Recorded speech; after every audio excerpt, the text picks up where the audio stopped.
क्या आपने कभी सोचा है कि आपका इंश्योरेंस क्लेम रिजेक्ट क्यों हो जाता है जबकि आपने सारे रूल्स फॉलो किए होते हैं?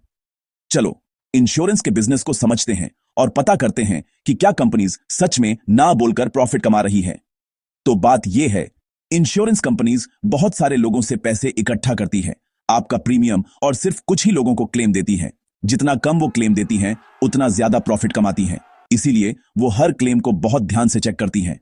पिछले साल यूएस में 5 में से 1 क्लेम रिजेक्ट हो गया था। कुछ कंपनीज जैसे यूनाइटेड हेल्थ केयर ने तो 33% तक रिजेक्ट कर दिए। पर सबसे कॉमन रीजन क्या है? हमेशा फ्रॉड नहीं होता।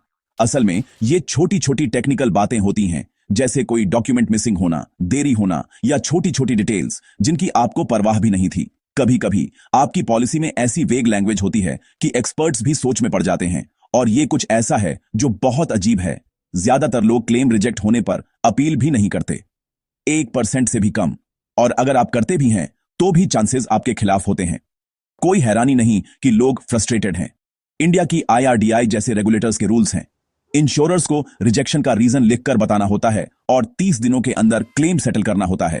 पर असल जिंदगी में बहुत से पॉलिसी होल्डर्स को पेपर वर्क में खोया हुआ महसूस होता है और उन्हें कुछ पता ही नहीं चलता। तो क्या यह हमेशा जानबूझकर होता है? ऐसा नहीं है। कभी कभी यह बस सिस्टम होता है। पर ऐसे केसेस भी हैं जहां कंपनीज को गलत तरीके से क्लेम डिनाई करने के लिए फाइन किया गया है। और अंदाजा लगाओ क्या? वो जितने ज्यादा क्लेम डिनाई करते हैं, उनका प्रॉफिट पेपर पर उतना ही अच्छा दिखता है। तो बात यह है, अपनी पॉलिसी को पूरा पार हो, हर एक शब्द, सब कुछ बताओ। और अगर आपका क्लेम डिनाई हो जाए तो अपील करने या अपनी बात रखने से डरो मत। इंश्योरेंस भरोसे के बारे में होना चाहिए, सिर्फ प्रॉफिट के बारे में नहीं।